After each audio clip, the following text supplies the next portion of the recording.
Hello students, मैं विजय सिंह गोदिया CBSE 12th की इस वीडियो सीरीज में आपका स्वागत करता हूं। तो बच्चों, आज हम पढ़ेंगे सीबीएसई 12th मैथमेटिक्स का topic ITF, inverse trigonometric functions. Okay, तो आज हम आईटीएफ की शुरुआत करते हैं। तो सबसे पहले आप आईटीएफ के कंसेप्ट के बारे में जानो।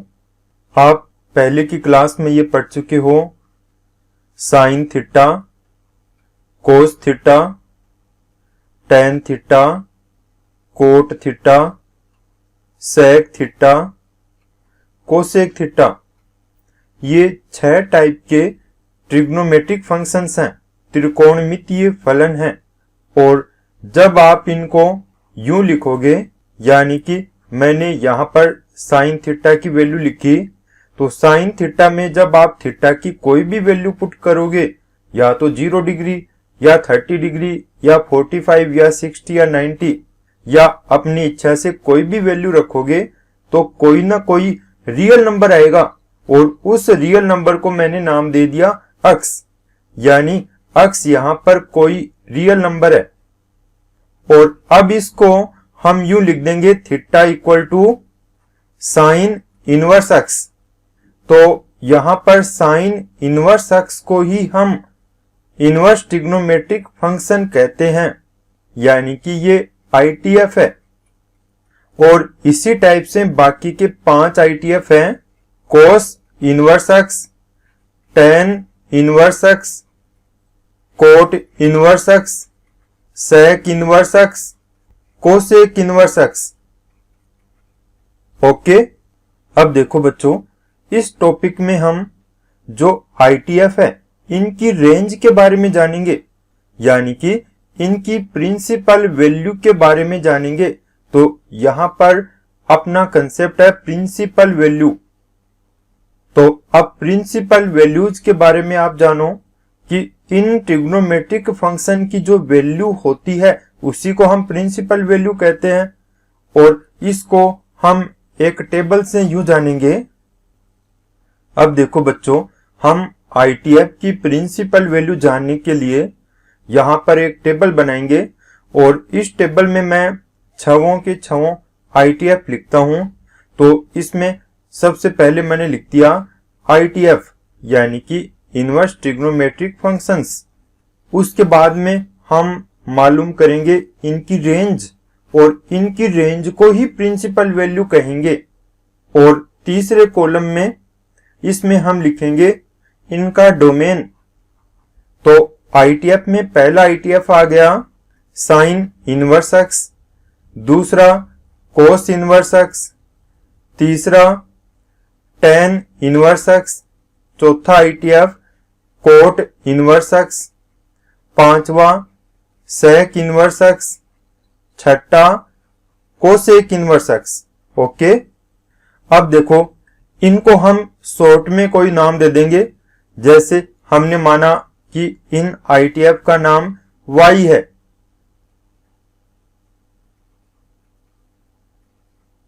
सभी एक समान नहीं है, लेकिन हमने इनके अकॉर्डिंग इनको नाम दे दिया। और अब देखिए रेंज। तो हम रेंज के बारे में जानेंगे। और रेंज के बारे में आप यूं समझो, ये मैं क्वाड्रेंट बनाता हूं।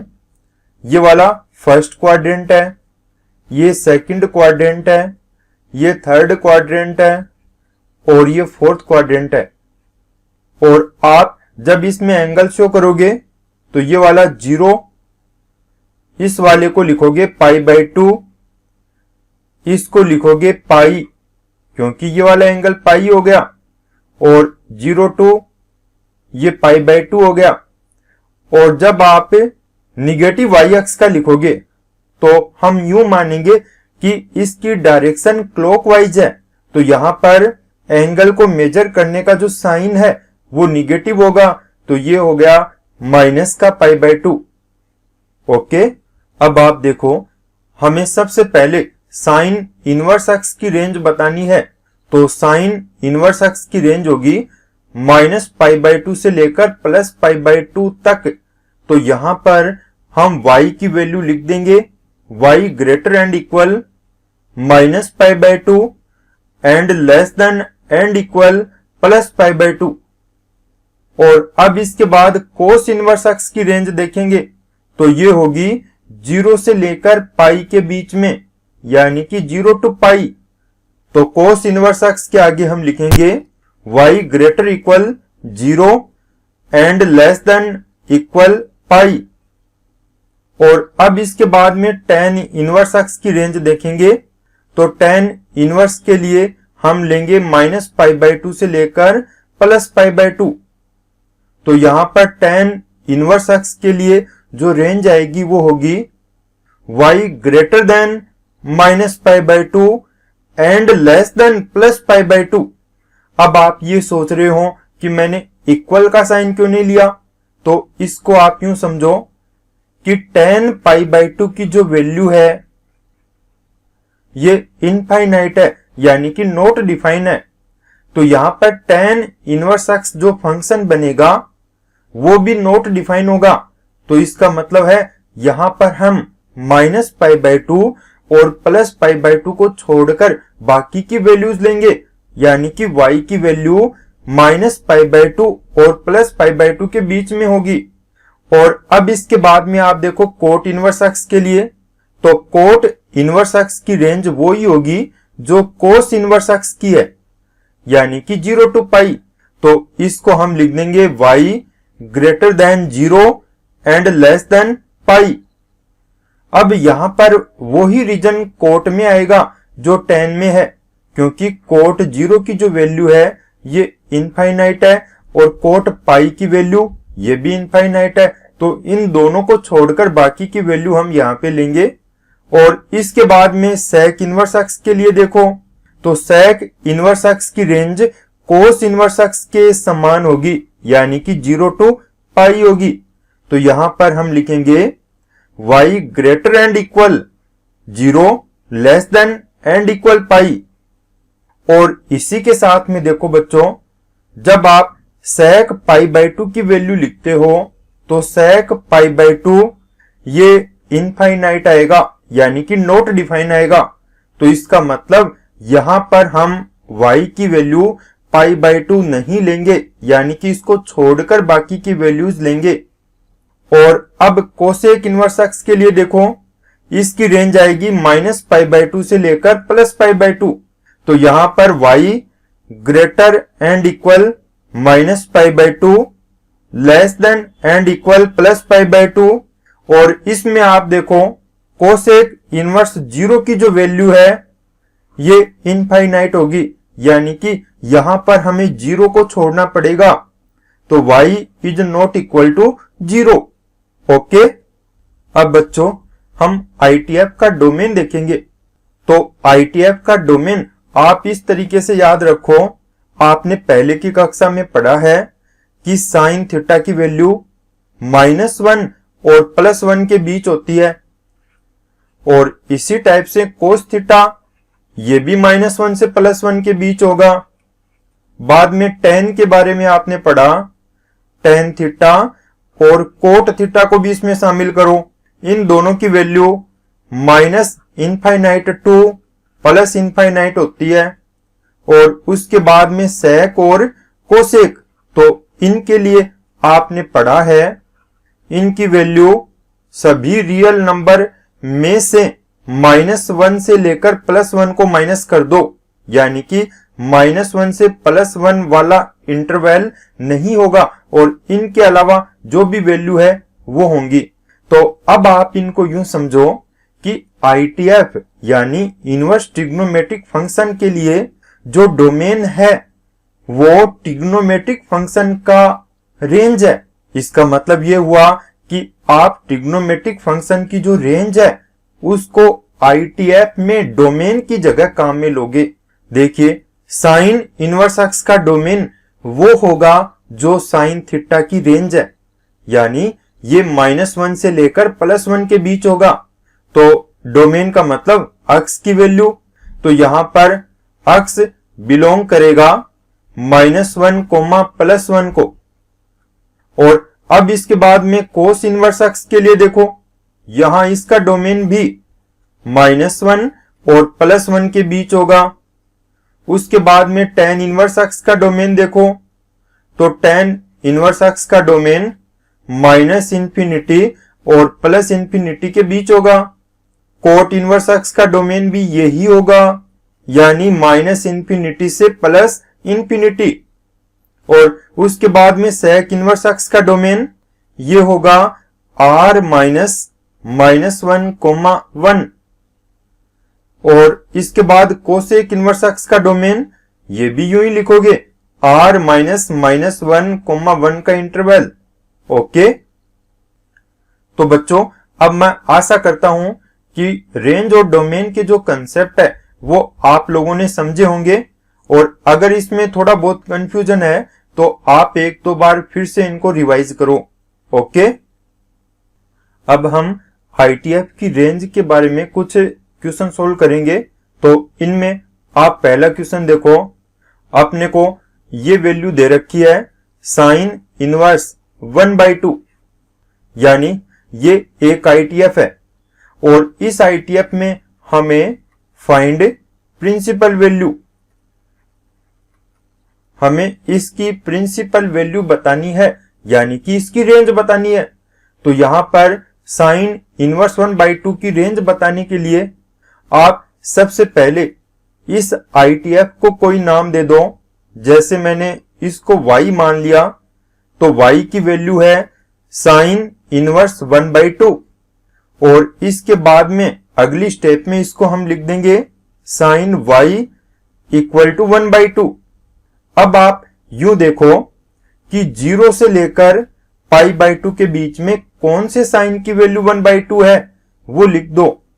तो यहां पर sin 30, यानी कि sin π/6, ये sin y के इक्वल आ गया।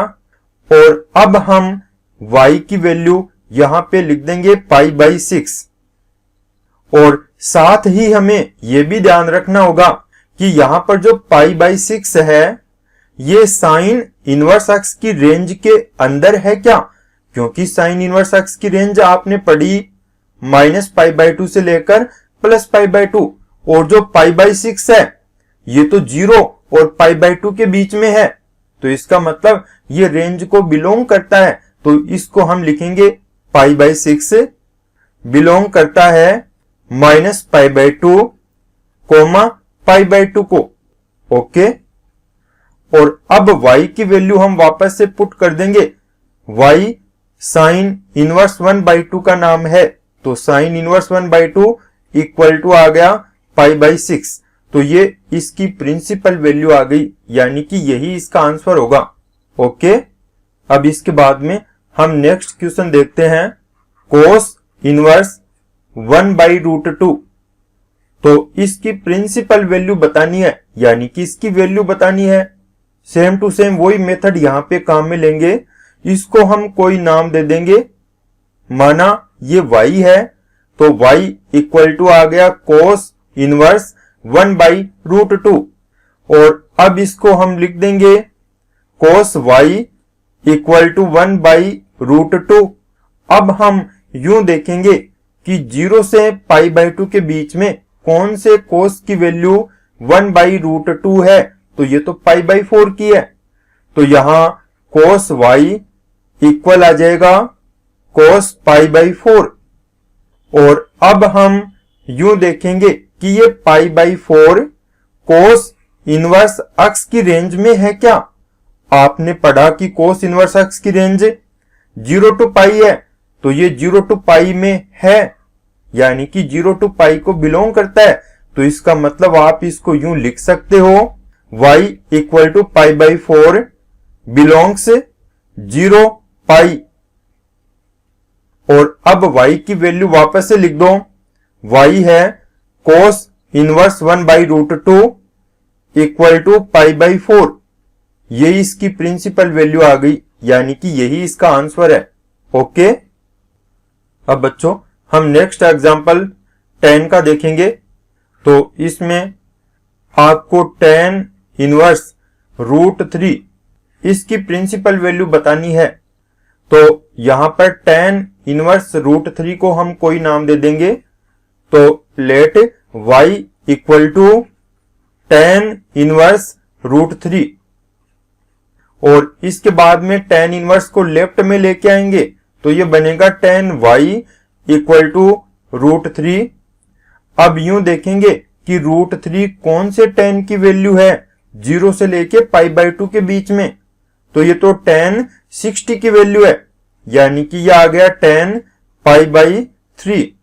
और अब इसमें हम y की वैल्यू π/3 लिख सकते हैं या नहीं, इसको यूं देखेंगे कि यहां पर π/3 tan इनवर्स अक्स की रेंज में आता है क्या।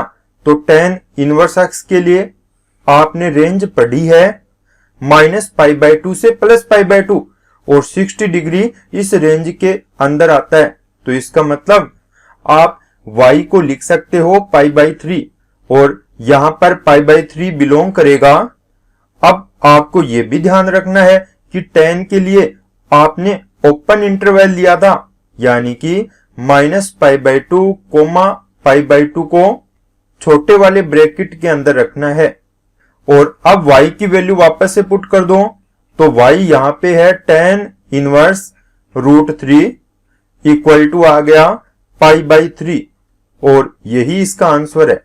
ओके, अब नेक्स्ट एग्जांपल देखो बच्चों, यहां पर अपने को साइन इनवर्स -√3/2 इसकी वैल्यू फाइंड आउट करनी है।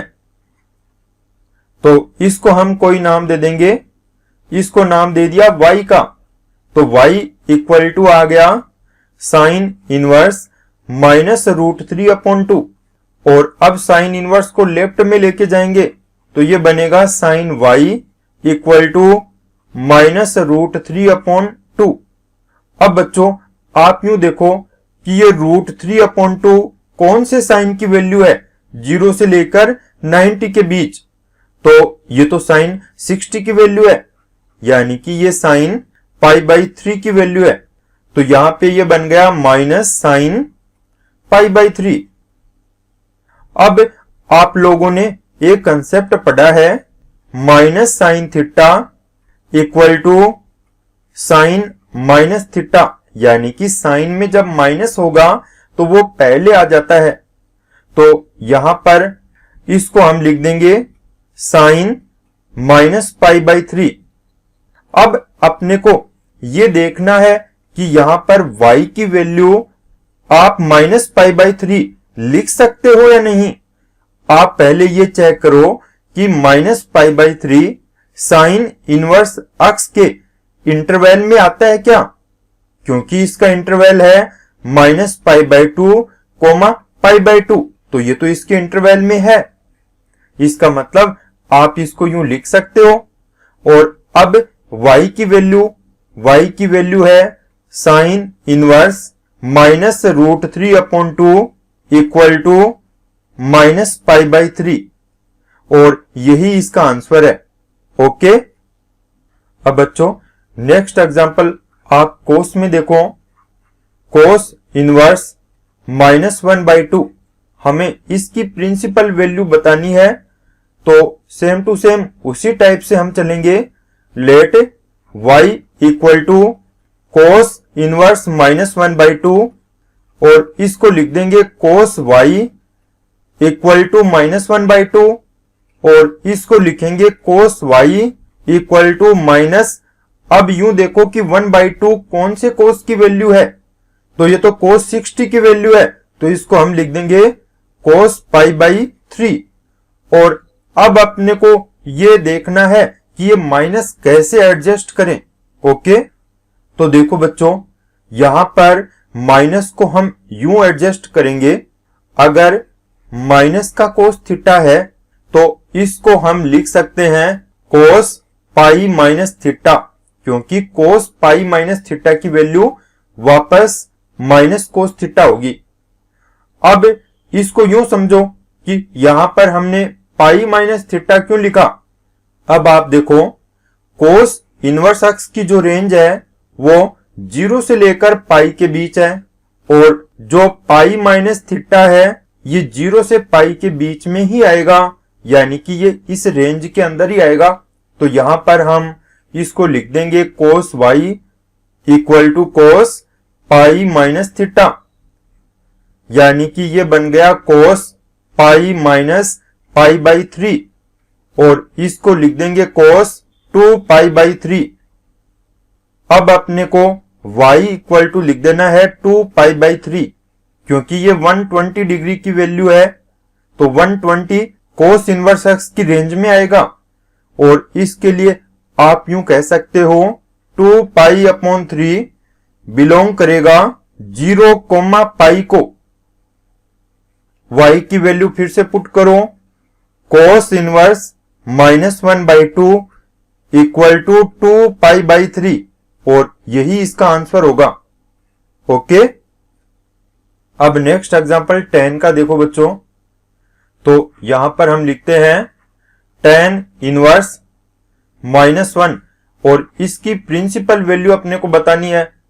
तो यहां भी हम उसी टाइप से चलेंगे, इसको कोई नाम दे दिया y equal to tan inverse -1। अब tan को लेफ्ट में लेके जाएंगे तो ये बनेगा tan y इक्वल टू -1, और इसको हम लिख देंगे tan y इक्वल टू, अब आप देखो -1 कौन से tan की वैल्यू है, ये तो पाई बाई 4 की है, तो ये आ गया माइनस का tan पाई बाई 4। और अब आप ये भी जानते हो माइनस tan थीटा इक्वल होगा tan माइनस थीटा के, यानी कि tan में यदि माइनस का साइन है तो ये बाहर आ जाएगा, और इसको हम लिख सकते हैं कि बाहर का साइन ये अंदर ले लेंगे, तो tan माइनस का पाई बाई 4। और अब यहां पर y की वैल्यू आप लिख सकते हो माइनस का पाई बाई 4, क्योंकि यहां पर minus pi by 4 tan inverse x की जो रेंज है उसको बिलोंग करेगा, और tan इनवर्स x की रेंज है minus pi by 2 comma pi by 2। Okay, अब y की वैल्यू वापस से पुट करो, तो यह आ गया tan inverse -1 equal to minus pi by 4, और यही इसकी प्रिंसिपल वैल्यू है। तो बच्चों आज का लेसन यहीं पे समाप्त करते हैं, और इसके बाद में नेक्स्ट लेसन में हम बाकी के कंसेप्ट के साथ वापस मिलेंगे। ओके।